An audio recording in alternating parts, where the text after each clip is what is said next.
So yes, as Dr. Steinhauer said, we're here to talk about the work of the recovery team. I'm going to start by sort of bringing everyone up to speed in terms of the framework that we're using. And I know that this was something that, we received a lot of comments from the community just in terms of general emails or in response to the survey that we sent out. We are using a framework, a theoretical framework, for a reason, because this is what helps guide our thinking and make sure that we are sticking with best practice. It makes sure that we are not leaving things off of the table. It provides us a way to organize and make sure that we are planning for every single contingency. So the steering committee that was formed chose the REMS, which stands for Readiness and Emergency Management for Schools framework. It's a framework that we're all familiar with. Some of our emergency operation plans that we currently use in the district reflect back to this framework. We particularly looked at their piece on recovery because that's kind of where we are, right? We're talking about recovering from a crisis. And you can see by some of the graphics on this screen, the REMS framework for school recovery thinks about recovery in 4 areas: academics, physical and structural, financial, and then social, emotional, and behavioral health and well-being. So we are using those same 4 areas, and we actually formed some subgroups around those, which we'll talk about in a minute. But I do want to just also look at those 6 steps that are shown in the second graphic on this slide. We use this process, again, to make sure that we are being thoughtful and purposeful and we are considering all contingencies. So our first step was, of course, to form a collaborative team. That is our representative steering committee that includes folks from elementary, middle, high school, parents, students, faculty, counselors, board members, administrators, to make sure that we're bringing in the best thinking in the district together. And the first work of the team then was really to understand the situation. And that's kind of been an ongoing task for the group. We did a lot of reading. We provided different documentations. We've certainly been listening to the feedback from our families and community. We did a survey that was open for about a week and had close to 2,600 families respond and about 480 staff to one that was particular to them. So all of that being a part of the informing and helping the committee know, have the information they need to help to move forward. And we are really moving into into the next steps of determining the goals and action and objectives. And that's what we're going to talk about in the next slide. Not yet, Rob. Just in a minute, I also want to say that in terms of understanding the situation, what was important for us following the REMS framework was to identify risks or concerns were caused by the situation that created the need for a recovery. And so the committee came up really with 4 specific areas of risk. And one is the need to provide online instruction, whether that is for particular groups of students or whether that is in the case of a further outbreak that would require us to go back to a shutdown situation. The second risk was the possibility of having to return to school under physical distancing guidelines or other state safety requirements that will impact the way that we would normally do business. The third risk that was identified was the need to mitigate any kind of educational loss or concerns in terms of academic or mental or physical health and well-being caused by the current crisis that we're in and the fact that we closed our schools very suddenly on March 13th. And finally, the fourth risk area that the committee identified was the importance of being able to suddenly pivot. We saw a situation that changed the way school was happening very quickly on March 13th, and we know that there is a risk that we would need to have that something could happen right here in the local community that would cause us to have to respond very quickly. So those really were those 4 areas around which we framed our thinking. So from understanding that situation, and then thinking about planning ahead, the steering committee created 4 subcommittees. Many of the subcommittee members are also steering committee members. Some of our steering committee members are on multiple committees, or all of them. And we also invited additional folks to join us at this point. So each of those subcommittees has about 20 members on them as well, some maybe even more than that. So I'm going to transition and talk on to the next slide about the academic subcommittee. Dr. Irvin, before you move forward, Mr. Smiley, if you can go back for 1 second. I just wanted to, you pointed out, I think very accurately about the subcommittees having about 20 people each on them. I just wanted to spend a minute and compliment the subcommittees, because particularly under stage 2, which is understanding the situation, they've done a great job of trying to review what the current relevant guidance is, knowing that it has been ever changing. And so they've been trying to draw conclusions and create assumptions about what the fall may look like on evolving information. And I really wanted to commend the subcommittees for their work in that respect. Yes, thank you, Dr. Davis. That is a great point. I mean, to that point, our last slide is going to talk about the guidance that we just received late last week from the Pennsylvania Department of Education. So we are literally building the plane as we're flying it, and we are trying to think ahead as much as we possibly can and prepare for any one or multiple contingencies as we move forward. And so for those folks who have stepped up, both from our school community and from our community of families and our board, we're very grateful for all the work that you've put in so far. Alrighty, Rob, I'm ready for my next slide. Alrighty, so again, 4 committees. The academic subcommittee is one that I'm leading. I'm co-leading it with Val Brown, who is a 5th grade teacher at Hoover and is also the president of the Mount Lebanon Education Association. So we have 20 members. We also have included the students in this group because we feel like this is the most appropriate place for them to work. And as they framed their thinking around those 4 risk areas that I described, each of these committees will be framing their thinking around those risk areas. We were thinking about what our objectives were going to be moving forward. As a reminder, though, these are a draft. They can be adjusted, and we did share them with the steering committee last week and did get their approval, but if situations or things change, we will certainly adapt these objectives. So I don't want to get into the weeds and read all these to you, but our first one is clearly about making sure that we have online curriculum and we are ready to mobilize curriculum for online learning and for a hybrid environment if the need for either of those or both exists. We need to be prepared with that so that we can provide the best education possible in terms of what students need to learn and be able to deliver that in a multitude of ways that are basically new for us since March. The second objective around that is making sure that we provide professional development to support the teaching and learning in these kinds of environments. One of our particular emphasis around this is, of course, grading.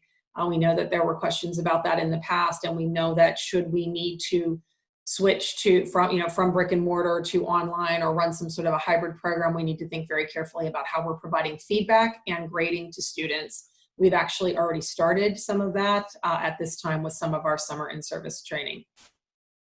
We know that we need to look at designing differentiated and flexible schedules for all different kinds of student groups. That could be, from our primary students who learning is much more hands-on versus our special education students who need intensive instruction versus how things may look for high school students. So we know that we're going to need a multitude of different schedules and options, and we also know that those have to fit the needs of our families and communities if we need to operate in a hybrid environment. And finally, we know that we need technology tools and supports for teachers, for our students, and for our families to make sure that they can be successful in these multitude of environments, as well as support for them to be able to be successful in the multiple environments. So that can be everything from the actual equipment to training and those kinds of opportunities as well. So these 4 goals are what are outlining the academic team's work. And after, as we move forward, we'll, like the other committees, we'll start moving forward with action plans under each one of those objectives. Thank you, Dr. Erin. Rob, if you could move forward. So Physical and Structural Subcommittee, Mr. Marciniak and I are the co-chairs of this committee. When you think about this subcommittee, this is about facilities, food services, and transportation. And our goal is to support the academic team in their work and to accomplish their outcomes. And all of our work is about having a safe buildings for our students to return to. As I work down through some of these objectives that our committee has had, I'll make a few comments about each. The first one is, as we think about student return to a safe school building, we want to make sure that we can support their continuity of education for all students. And we're currently looking at the guidance that's existing around reopening schools, protocols around 6-foot physical distancing as an example, what the school bus protocols are, how do you prepare for outdoor use, whether it be physical education or recess. So we're currently looking at all the guidance as it relates to the utilization of the physical structure. The second bullet there, ensuring operations can continue in a safe manner.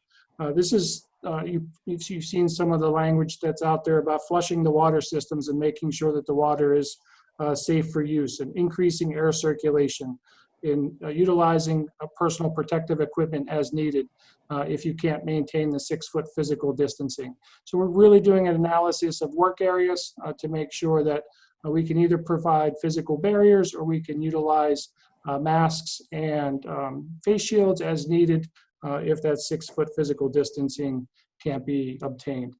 When you think about intensifying cleaning and disinfecting of high-touch surfaces, I mean, this is really the work of the facilities group to make sure that the environment is clean and healthy for students to return.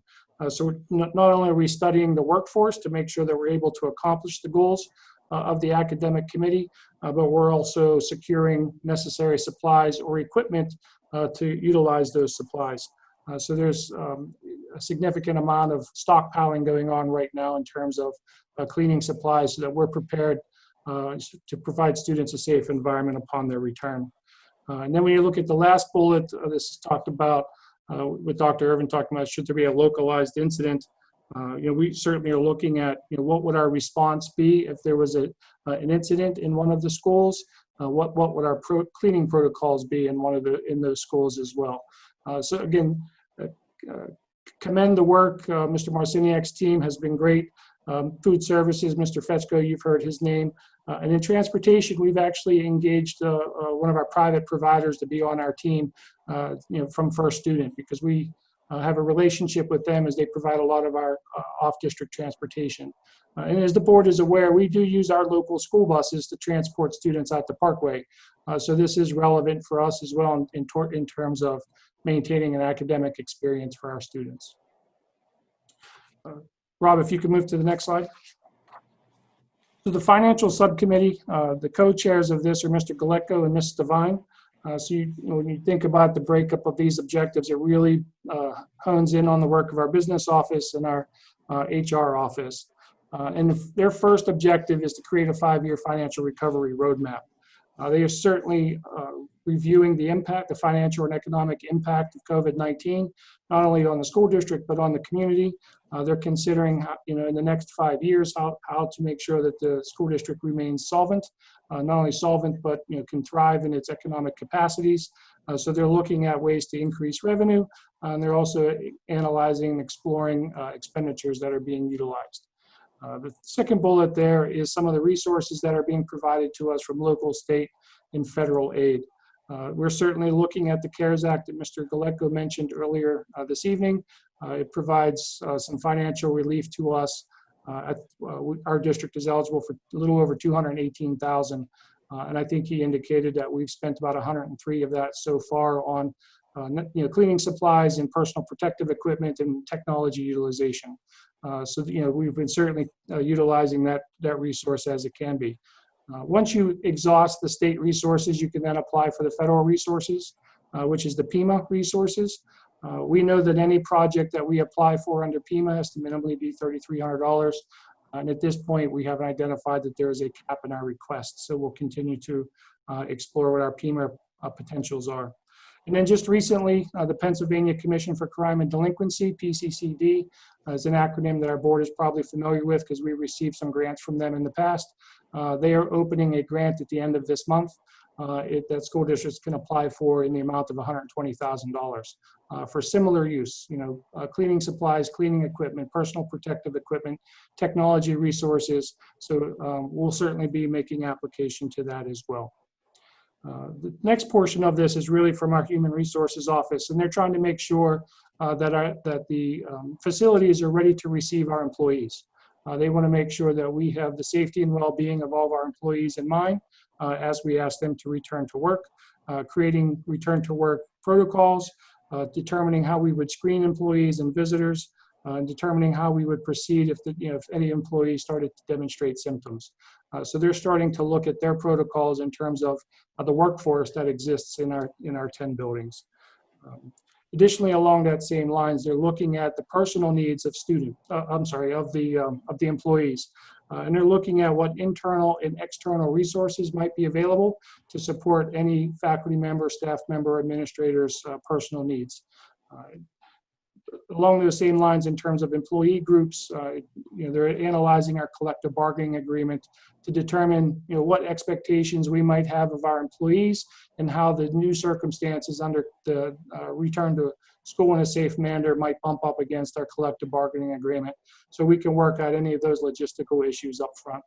And obviously, and I could have said this for the previous slide as well, as Dr. Irvin had indicated, training is critical. So our facilities, food service, transportation, and then, training protocols for our employees are going to be paramount as well. So we're certainly looking at what training protocols are necessary as well.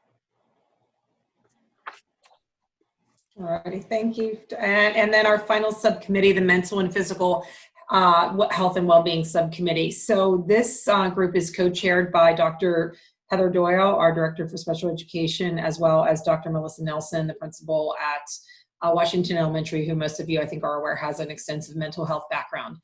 And they really just sort of similarly to how the physical structural kind of broke into 3 groups, they really are focusing in 2 areas, and that's around providing those the necessary supports for students and then also for staff. So there's some overlap as well with that one HR goal that you saw on the previous slide.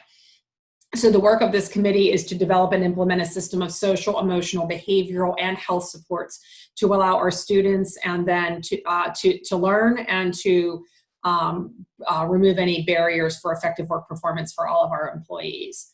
And really they are modeling this on what we call a tiered system of support. So if you think of the tier as like a triangle, we use this when we think about interventions for students as well. It's a very familiar model to educators.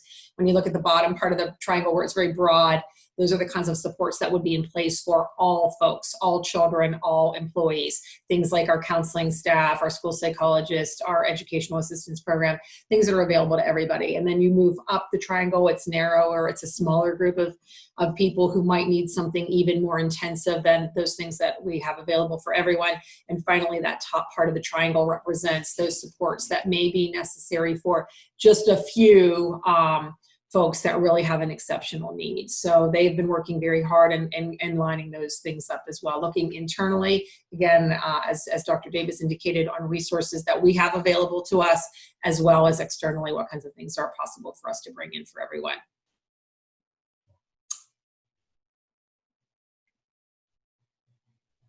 And then Dr. Steinhauer, this is our final slide, talking a little bit about the direction that we just recently, I think Thursday afternoon, received from the Pennsylvania Department of Education.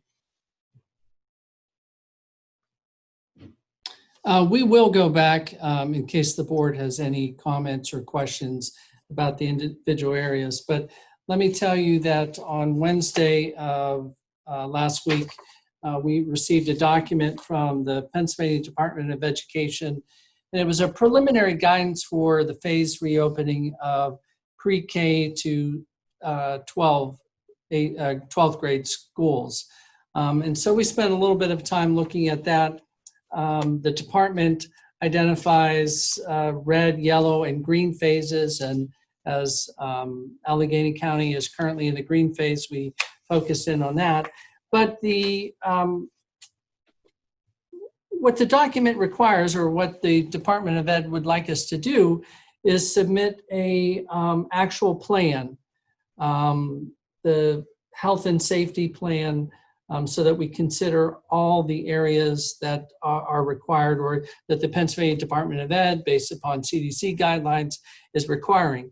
And interestingly, the first item they identify is the identification of a pandemic coordinator or a pandemic team. And I've asked Dr. Davis to be the pandemic coordinator. He's already looking for a symbol that he can put on his signature page, so it looks pretty professional there as the pandemic coordinator. And the pandemic team, it's and/or pandemic team, the steering committee. Recovery Steering Committee will serve in that capacity. So we'll be moving those forward.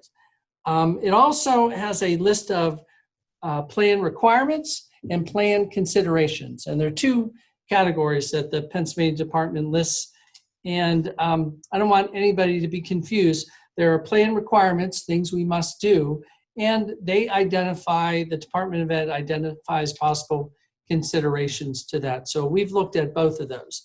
And it's also a living document. The Department of Ed was clear that as more information becomes available or as situation changes, that they would be updating their guidance and the requirements in that plan. Again, it requires a creation of a health and safety plan, which must be approved by the school board. So every item, most items that the committee is considering implementing to safely return our students back to school will be brought before the board for your consideration and approval, or if you would like to make some changes to that or some edits to that, that'll be required prior to us being able to submit it to the Department of Ed. It does allow, starting July 1st, some pilot actions. So, for example, signage. In central office here, as you enter into our doors at the end of the building, we put up some signage, and we're experimenting with either self-assessment or going through a checklist, wearing of masks, signage for that. So we are beginning that experimentation process to see what works and what may need to be changed. So I know the committees are working hard on signage. So we're piloting some of that here at central office as people come and go from the work environment here. The plan also requires considerable training, which makes a lot of sense. It requires clear and consistent signage throughout the district, and it clearly asks us to look at our athletic protocols, because that is such an important part of our educational experience, along with marching band that will be coming up in the summer. So we'll be looking at all those as we bring in more information. Also remind our entire community that if you go to the district webpage and you go under the district and then you click down on Recovery Steering Committee, you will see, as I mentioned earlier, all of our agenda, the people that are involved in the process, the documents that we're using to guide our work, they're all available to you. And I can tell you from top to bottom, everybody, all of our committees are intent on bringing our children back to school safely. And I would like nothing more than to have 5,500 kids return to our buildings with staff. And if we can do so safely, we will create that plan to get our kids back, because we know that this is the best learning environment for our children. We know that some of our parents may continue to have concerns about their children attending in-person schooling. So as we've mentioned, that there will be a cyber component that we will offer. And if required by the state, that we close schools if there happens to be an outbreak, we will also have that capacity to offer some type of hybrid. So our main goal is to bring our children back to this district, and children and staff, if we can do so safely. And if we can meet those requirements, we will have our children back.